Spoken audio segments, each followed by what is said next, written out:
This week I'm gonna show you guys how we almost scrapped this whole project. It had a ton of challenges and there was a ton of mistakes which we are normally not used to, but I'm gonna show you guys how we fixed all of the mistakes. This was definitely one of my favorite builds of all time, and you guys do want to stick around till the end to see how this masterpiece came out. Starting off with the biggest challenge and problem number one was the slab itself. In the drying process, the slab ended up bending and cupping a lot, which I was very uncertain that we will be able to rescue the slab. I did consult with the client. This was a huge risk for us going forward because once you're going to cast the epoxy, there's no way going back. The client obviously left everything in our hands. I went with my gut feeling. We pushed forward with the project because obviously as a carpenter, you'll know for a fact if something is not going to work out or if something is going to work out. My gut feeling did pay off at the end. I have been using the Delmost Navigator JX30 moisture meter for the past 6 to 7 months. I've been testing it, see how it works, and with all honesty, I do have to say that I love this machine. It's got more than 200 wood species.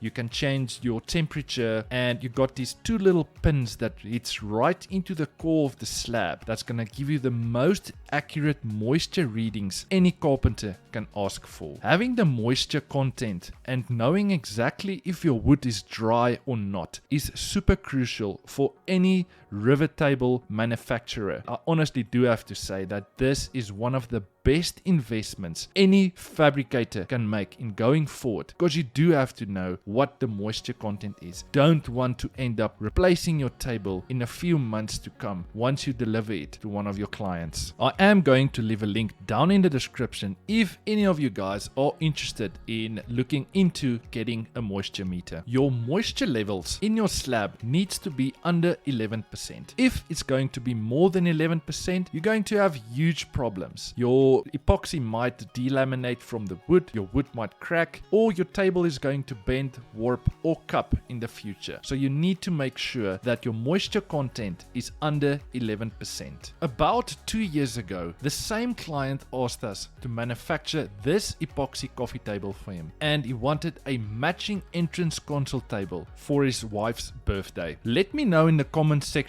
down below, what do you think of that coffee table? And do you think we pulled it off at the end of this video that these two furniture pieces fit perfectly together? I also did make a DIY video on how we manufactured that beautiful coffee table. If you do want to go and check it out, I am going to leave a link on the top right. You can click it now if you want to go and check that video. Once my design on my table is finished, it's time to move to the next step. The next step in our project is to calculate epoxy. Now, it's really not that difficult. It's a simple calculation of length times width times height. And I'm going to show you the method we're using, and it might help you in calculating epoxy. Now, on the side of our mold, we're going to mark 100 mil 10 centimeters apart. Now, I've got 10 markings on the side of my mold. And then I'm going to measure on each marking in line with that marking. I'm going to measure in centimeters. And then I'm going to take all of that calculated measurements. I'm going to plus them together, and then I'm going to divide them by 10 because there's 10 markings. That is going to give you an average width. Then I'm going to times it by the height of my slab and by the length of my slab. And that is going to give you the total volume of epoxy you're going to need. Another tip I want to leave with you guys, and something we use every single time we manufacture a table,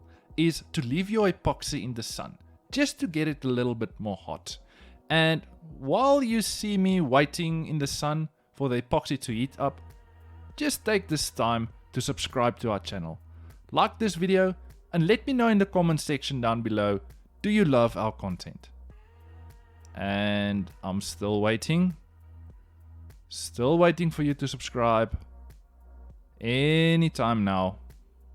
For you that did subscribe, thank you very much. Now it's time to mix our epoxy. We are using a deep casting epoxy for multiple reasons. The main reason is to help us to reduce air bubbles, and we're going to add our color pigment in the epoxy. And a huge tip I want to leave with you guys, if you want to see how your end color is going to look more or less, is by adding your color pigment, then use a transparent cup. Put the same amount of epoxy, which is going to be more or less the thickness of your table, and that is going to give you a good idea of how your end color is going to look. Quick side note, what we note is that the color will always come out slightly darker. Now, it's literally impossible for us to teach you all our methods and techniques in one simple video. It's literally impossible. So we constructed an online epoxy masterclass going into detail on how we manufacture tables. We designed this course for all woodworkers, from your beginners all the way up to your experts. This course is designed to help you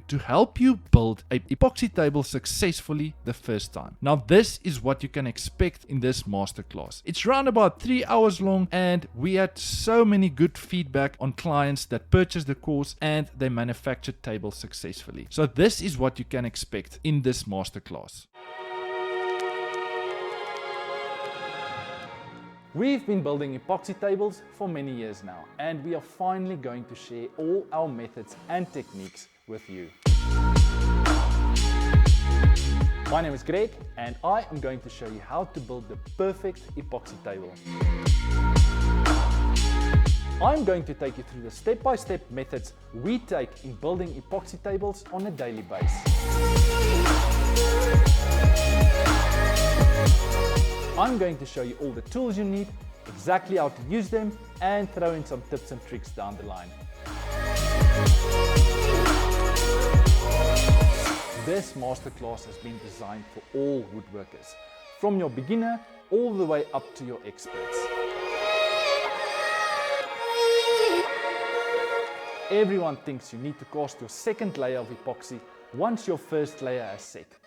That's not true. You need to cast your second layer of epoxy once your first layer has become tacky. Click on this video or in the description down below for more information. Unfortunately, we do have a few old farts that's watching my content that's always complaining I'm talking too much. They'll never understand that I've got a very wide audience that actually wants to learn how to build epoxy tables. So can I please get a spam in the comment section down below, old farts? I'm gonna give you guys a few minutes and then we're going to continue with the video.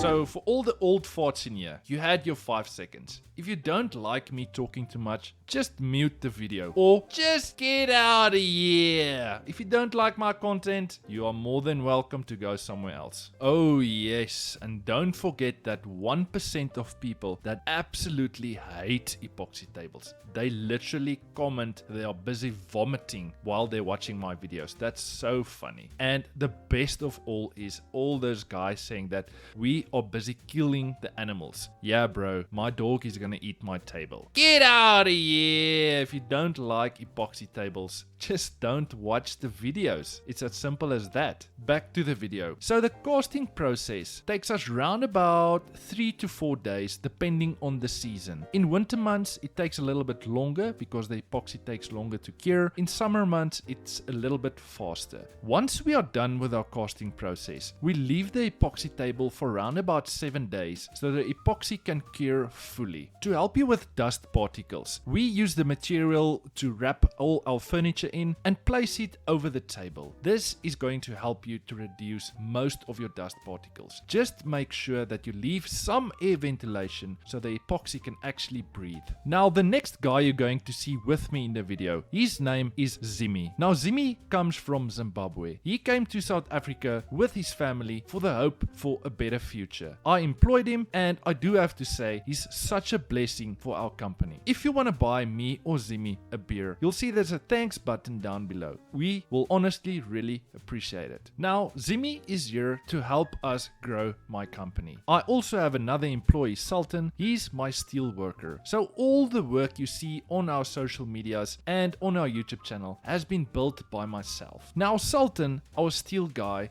has got a lot of steel knowledge, but as time passes, I am teaching him how to do woodworking so he can gain another skill. Outside YouTube, I actually have a company that's fabricating custom furniture. We cater more for the high-end clients, but I don't think anyone realizes how much work goes into a YouTube channel. So yes, you do not have to donate any money, but if we can ask you a really big favor, and not only from me, but all the other YouTube channels you are watching and supporting, just a simple comment and a like and a subscription means the world to us. The more subscribers we have, the more video recommendation YouTube will give to people that's watching YouTube. So yes, that's why you will always find us asking, can you please like, subscribe and comment on this video? I know it's super irritating, but it really helps our small YouTube channels grow, and it really gives us the opportunity and platform to put our work out there and help the rest of the world with DIY projects.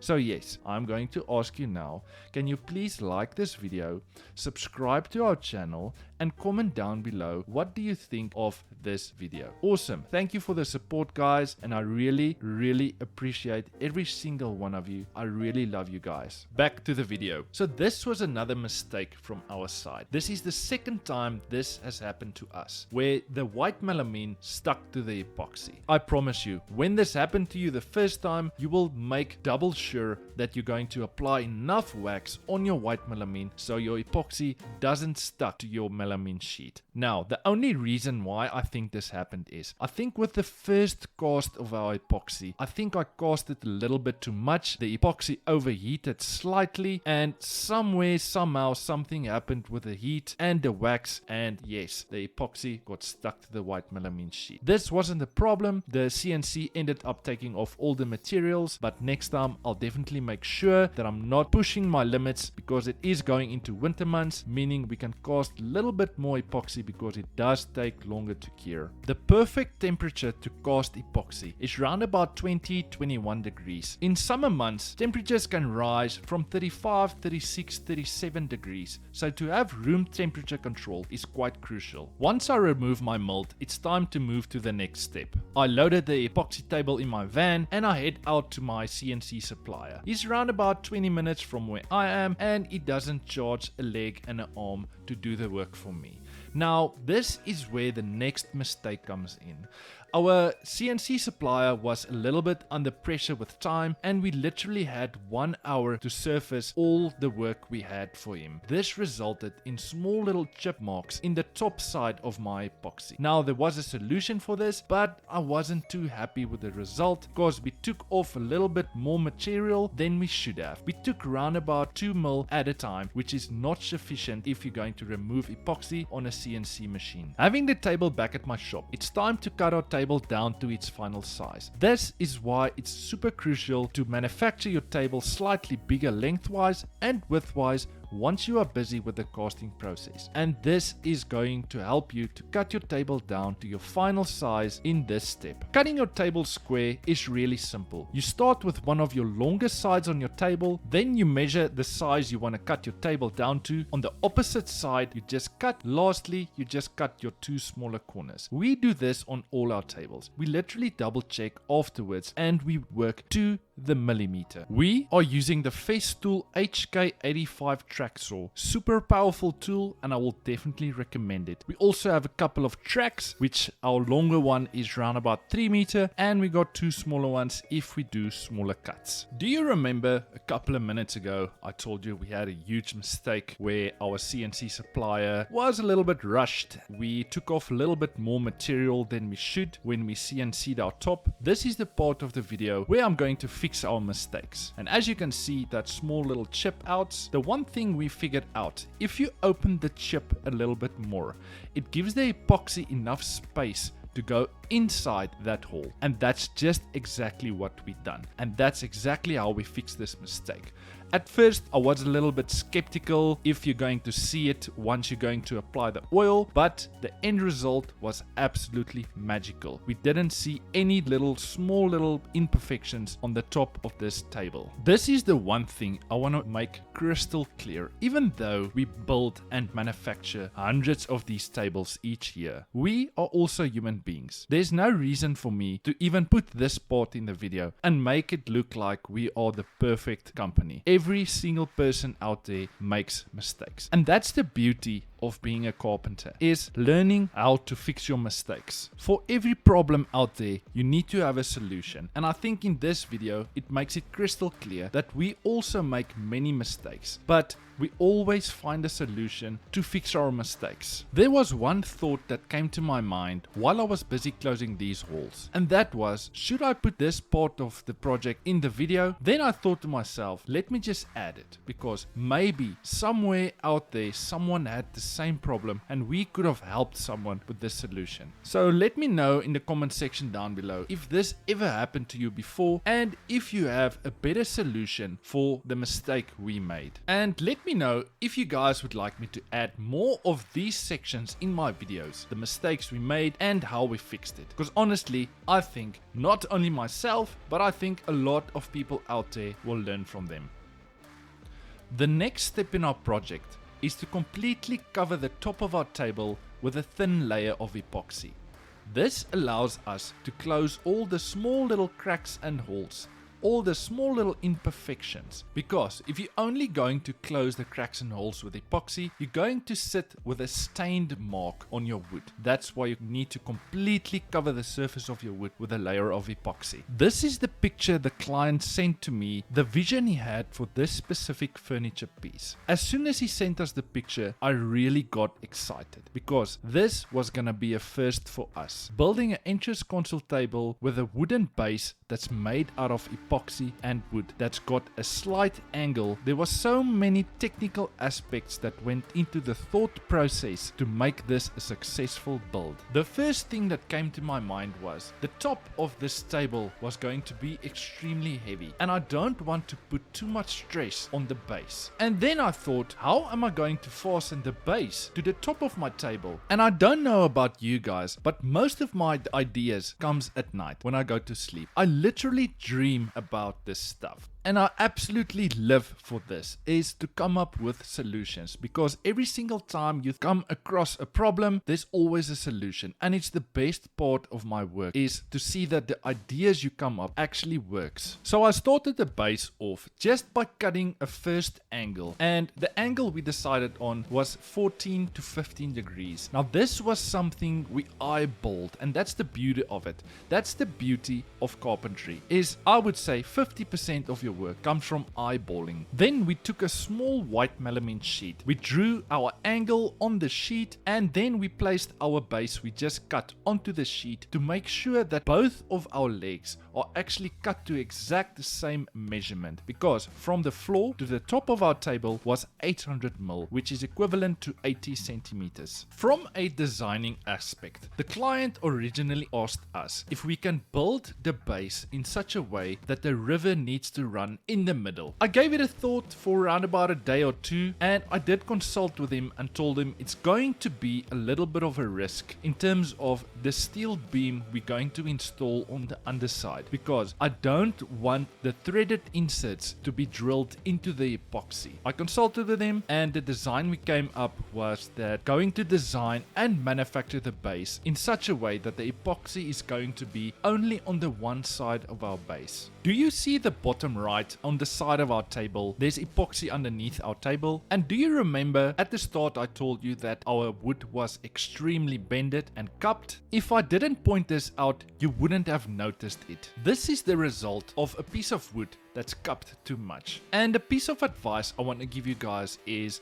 that when you're going to place your slab in your mold ready to cast your epoxy, you obviously have to clamp your wood down. Now sections like this, don't clamp your wood down that it's flush with the surface of your melamine. You're just going to place an enormous amount of stress on your wood, and once you're going to remove your table from your white melamine sheet, your wood is going to have muscle memory. So in time that wood is just going to bend back. back. I'm not going to bore you guys with the whole sanding process, but we ended up sanding our wood and our epoxy sections to 320 grit sandpaper. Then we used the scorch pad from Festool to soften up the 320 grit we just sanded. Our go-to oil on all our epoxy projects, we use Odie's oil. We absolutely love using this oil for multiple reasons. You can use it for indoor furniture, outdoor furniture, leather products, and it's got a food degradable aspect in it. So if you want to build chopping boards, it's the perfect oil to use. And what I love about Odie's oil is that you can sand your wood to whatever grit your heart desires. So if you want to sand up to 1000 grit, you can do that. But for this specific project, we only sanded to 320 grit and the wood is absolutely smooth. So Odie's claim that you only need one coat of oil, but we found that applying one coat of oil, your wood looks extremely dry. So what we found is that we will start off with the Odie's oil Super Duper. We will apply the oil, we will leave it overnight. The next day we will come and apply the original Odie's oil on top of the Super Duper. Then we will leave it for around about 3 to 4 days. Then we will go and deliver our furniture piece. We found that this is the best method for applying Odie's oil. It all depends on how thirsty your wood is. Applying our Odie's oil, we like using an old sanding machine because the vibration of the machine basically massages the oil into the wood. Remember a couple of minutes ago I told you there's stuff I dream about at night, especially when it comes to the designing aspect of furniture. This was one of it. How to fasten our base to the underside of our table. And this is the design and concept we came up with. Using a 5mm thick base plate. Fastening the base plate to our base and then fastening that base to the underside of our table. If you have any ideas or design on how to fasten this base to the underside of the table, I would love to hear from you guys and I would love to hear your ideas because I literally gave this a day or two thought process and this was the only way I could come up with. By fastening the base plate to our wooden base, we used threaded inserts. And how to install a threaded insert is really not that difficult. First, we will drill a hole. Then we will countersink it and then we will install our threaded insert to make sure it's flush with the wood. It's really as simple as that. This was also a tricky part of the project because we had to make sure that we actually drill the holes 100% at a 90-degree angle. And as you can see, the wood next to our base, we made a small template just to make sure it sits at the right degrees our end product is going to sit. Then we're going to drill from the top at a 90-degree angle to make sure that the screws we're going to install is actually going to sit flush and not skew. I normally don't share personal stuff on my YouTube channel, but I do have to apologize for our true followers out there that's following our content. For the last 6-7 months, I haven't been paying a lot of attention to the quality of our content. There's a reason why. I got married on the 6th of October to my best friend, and I've been a little bit burnt out the last 2 years of producing content on a weekly basis. Guys, you absolutely don't understand how much work goes into a YouTube channel. Let me give you guys a quick rundown of how a normal day in the life of Greg looks like. I would wake up at 6. From 6 to 7, I will have my own time. That's Greg time. I will read a little bit of Bible, I will drink my coffee, I will feed the birds or whatever I have to do.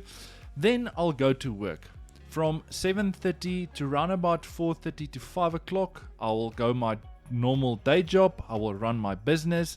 And then from there, I will come home and all the content we shot during that day, I will put into a YouTube video. But this editing of videos takes enormous amount of time. It's literally a job on its own. I would come home around about 5 to 6 o'clock. Then me and my wife will make food. Once we are done making food, we will most probably watch one episode of a series. After we watch series, I will sit in front of the computer doing editing, voiceovers until 1 o'clock at night. This literally burnt me out for the last 2 years, trying to produce content, trying to make something for myself out of YouTube videos. It's really a hard work, guys. And I do want to encourage every single one out there that do want to start the channel, the most important step is consistency. Make sure you post a video each week. This is gonna be the end of our video. I want to thank each and every single one of you that enjoyed this content. Let me know in the comment section down below if you have learned something new today. And before you guys head out, please make sure you subscribe to the channel, like this video, and comment down below old farts. Thank you guys. I honestly hope you enjoy the end product, and make sure you go and check out our Epoxy online masterclass. It's honestly going to help you guys build successful tables. See you guys next week. Cheers.